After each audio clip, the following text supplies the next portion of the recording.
पितृदोष म्हणजे काय? पितृदोषाची लक्षणे या गोष्टी घडल्या तर समजा पितृदोष आहे. पितृदोष मुक्तीसाठी उपाय. पितृदोष म्हणजे काय? एखाद्या व्यक्तीच्या मृत्यूनंतर विधीनुसार त्याचे अंतिम संस्कार झाले नाहीत किंवा एखाद्याचा अकाली मृत्यू झाल्यास त्या व्यक्तीशी संबंधित कुटुंबातील सदस्यांना पितृदोषाचा फटका अनेक पिढ्या सहन करावा लागतो. यासोबतच पितृदोषाच्या अशुभ प्रभावापासून सुरक्षित राहण्यासाठी आयुष्यभर उपाय करावे लागतात.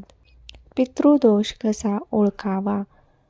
कुटुंबात पितृदोष असेल तर अचानक अपघात, नोकरी, व्यवसायात प्रगती न होणे, कौटुंबिक कलह, मुलांशी संबंधित समस्या, लग्नात अडथळे, सतत आजारी इत्यादी पितृदोषाची लक्षणे आहेत. पितृदोषाची लक्षणे. पितृदोषामुळे माणसाला त्याच्या आयुष्यात संततीचे सुख मिळत नाही असे आढळून आले तरी अनेक वेळा मूल अपंग, मतिमंद असते.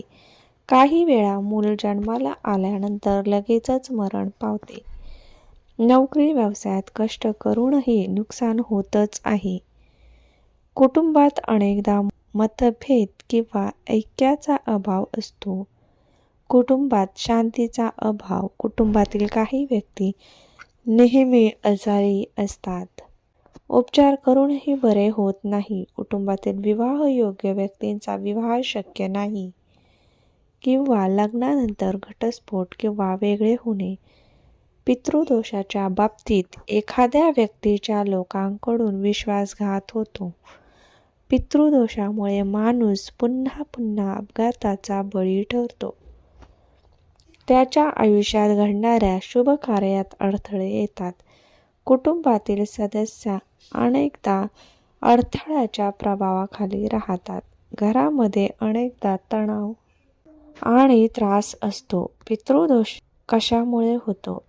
पितरांचे योग्य अंत्यविधी तसेच श्राद्ध न करणे, पूर्वजांना विसरणे किंवा त्यांचा अपमान करणे, धर्माविरुद्ध वागणे, पिंपळ, कडुलिंब आणि वडाची झाडे तोडणे, साप मारणे किंवा कोणाकडून तरी करून घेणे. पितृदोषापासून मुक्ती मिळवण्यासाठी उपाय.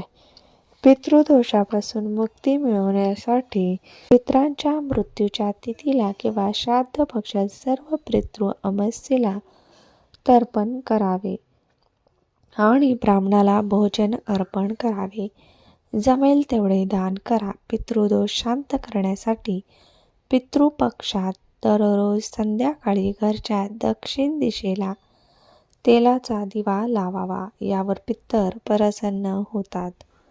वर्षातील प्रत्येक एकादशी, चतुर्दशी आणि अमावास्येला त्रिपिंडी श्राद्ध करावे. पितरांचे श्राद्ध केल्यानंतर काळे तीळ, मीठ, गहू, तांदूळ, गाय, सोने, वस्त्र, चांदी यांचे दान केल्यास पितृदोषापासून मुक्ती मिळते.